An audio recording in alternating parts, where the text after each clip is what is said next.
don't have any hatches in the party, I don't really care for the hide armour.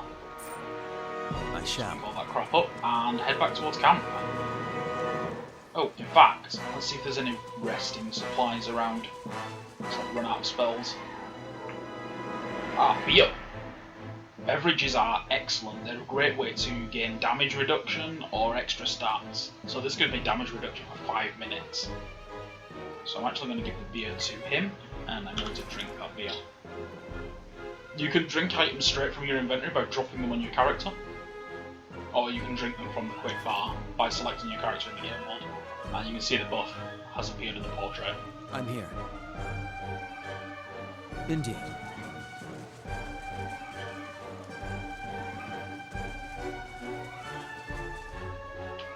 Okay, so again, we'll just have, for a lot of fighter skills, the abilities are per encounter instead of per rest. So what that means is they can do them every single battle, whereas the wizard, for examples of spells, are per rest. So I only get a certain amount of shots every time I sleep. No big deal, just means that fighters tend to last longer than the wizard. So you want to use your wizard spells when they can do the most damage, as opposed to just shitting them out every battle. Again, you saw another special effect there. She's equipped with a torch in her offhand, which has the ability Burning Lash, which means it has a chance to set someone on fire when it hits them. Yes? Lots of weapons can have that ability. You can enchant your weapons to have various abilities too. So again, we don't need any of that stuff. All around you lie the massacred remains of the other travellers, peppered with arrows and knife hilts, splayed and bug-eyed and filthy on the blood-damp earth. Kalisha puts the back of her left hand to her mouth as if to ward away the horror like a poisonous vapour. A handful of dark figures stands above the fallen, treading on limbs and backs and heads, jerking their axes from bodies, as if from half-split logs as they prepare to add you to the sprawling pile beneath them. One of them, towering and severe, with a thick beard tasseled with knots, holds a wet blade at the neck of a man you recognise as Hyoden, the last of your caravan left standing. Lay down your arms, trespasser. Do not forfeit this man's life for a fight you will lose. So, here's kind of where you get introduced to the various different things that can influence dialogue. Firstly, things in brackets before the text are your skills influencing it. These will unlock new dialogues. And the things after the text are things that will influence your character after you've said it. In these case, dispositions. So, like, I'll get points in the diplomatic disposition if I say this one, which I'm going to.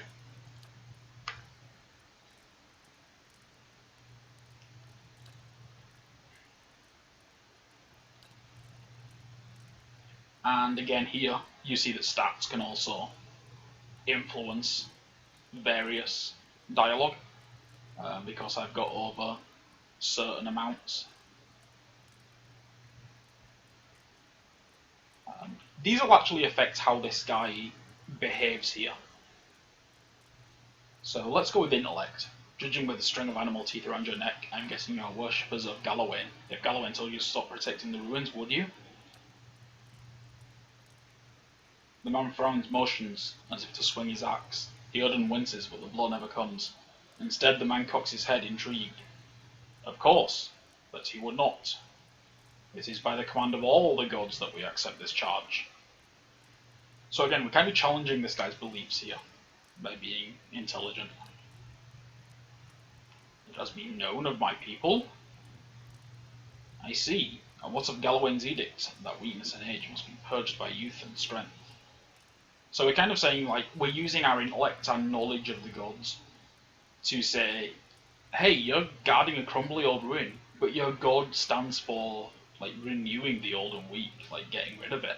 So why are you dicking around? You're wasting your life. So we're kind of riling him up and trying to get an opening here. I'm not going to read out all the dialogue, just like, kind of spoiling it if I do. So we've distracted him. The man's grip falters on his axe handle, and he nearly fumbles it, affording Heoden the moment he needs to dodge out the swing, which comes too late. Howling with rage, the man charges at you instead. So Heoden's a little bit hurt from fighting previously. How can I help? So we're actually going to switch him over to his second weapon set here, which is his single dagger, to give him more accuracy every shot. And we're also going to ask him to blind the leader.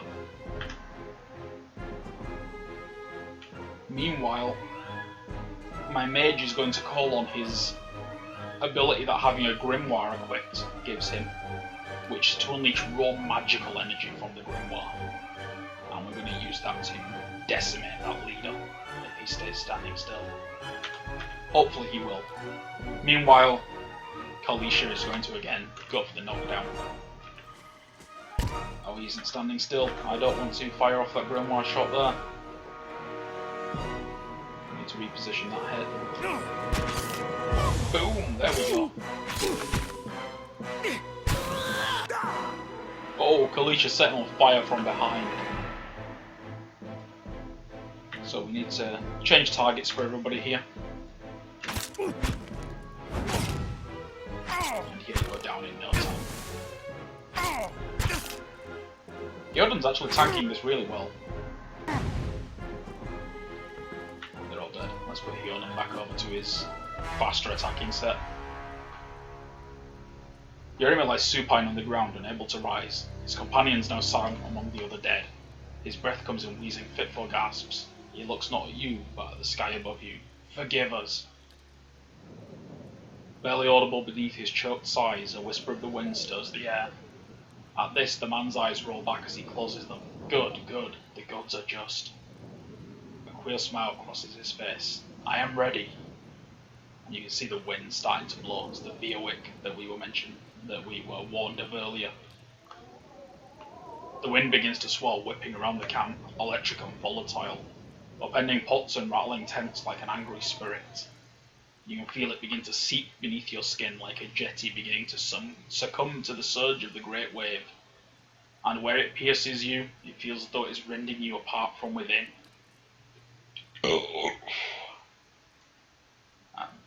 Master Edema is not dead. He's seated against the wagon wheel amidst the howling maelstrom slashed across the chest and bowel. His body stirs, and with great effort he raises his sagging head. His eyes barely open. He looks directly at you. Get inside! Run! And so we go into another action sequence. There's a Veowick ripping the souls from everybody's bodies.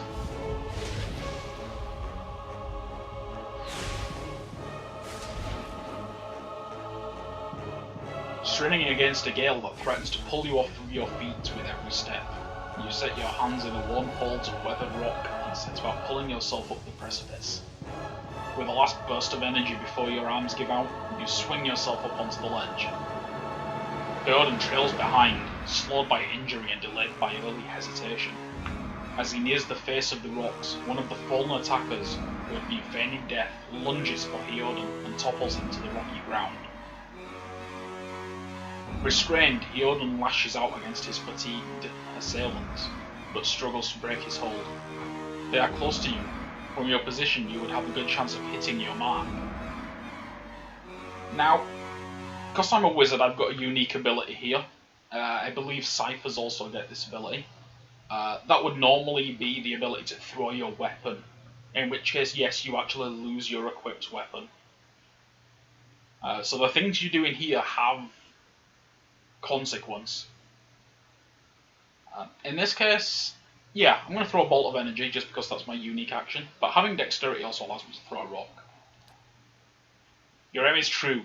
The hit jars Heoden loose. Lurching to his feet, Heoden clambers up the base of the rocks. As he nears the top, however, the wind flares, pulling him sideways and tearing one of his hands free. But diving out onto the hard rock, you manage to catch hold of it, securing his other hand, you pull up with waning strength, and it feels as though your arms will be jerked from their sockets. They hold just long enough for Hyoden to set his feet and join you on the trembling ledge. There's a deep resonance to the swelling wind now. You feel it in the rocks beneath your feet and inside the cavity of your own chest, as though it would shake the marrow from your bones. Each new gust menaces the old stones before you, loosening connections, unsettling balances.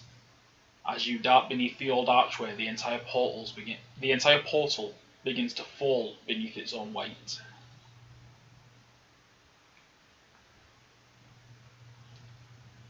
And thus we move on to the actual...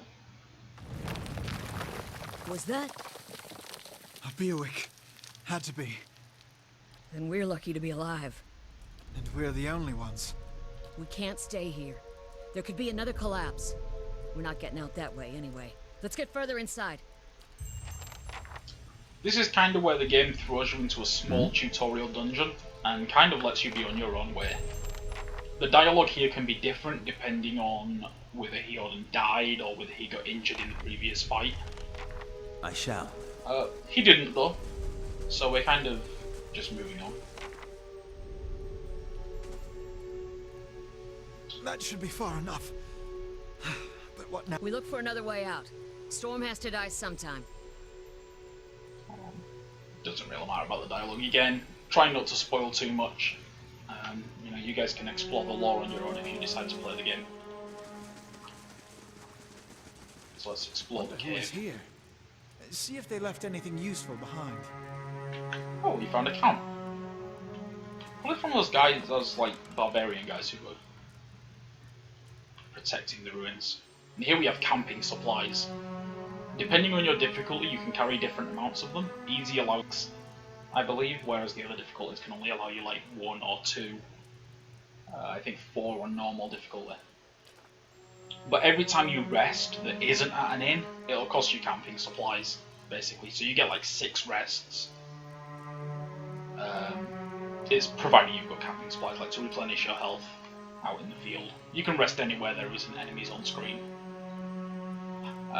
Again, don't care about the weapon. But here we have something interesting. The hammer and chisel. Normally these would be kind of fluff items that you wouldn't really use in a game, like you just sell them to the vendor for 10 CP. But here's where it gets interesting. In this game, things like chisels, crowbars, grappling hooks, rope, that stuff is actually useful. You'll come across instances where you can actually use that hammer and chisel, as we will no doubt see soon. A shield and a torch, don't really care about them. Whatever, we'll just take them to sell. And we'll move on, because we don't need to rest. In fact, we kind of did need to rest, but whatever.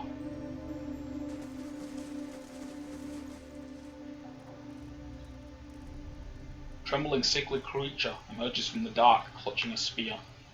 Knobby elbows and thin ribs show through its scaly flesh, but you recognize it as a Zaurip. It watches you cautiously, breathing in ragged sighs. So, let's not really try and scare it, just because this is an action I haven't taken yet. They're basically kobolds. Zarip's eyes narrow as it hisses at you. It lunges, raising its spear. And we have again triggered combat. So let's have her going for the knockdown, and him just going for the regular. Actually, that's per encounter, no reason he shouldn't air. And I'll just pew pew from a safe distance. Zarips are just kobolds, like they're the base monster of this setting. They're crap. You can be nice to it, like if you raise your hands or speak softly to it, it'll kind of have a look at you and decide you're not a threat and leave you alone.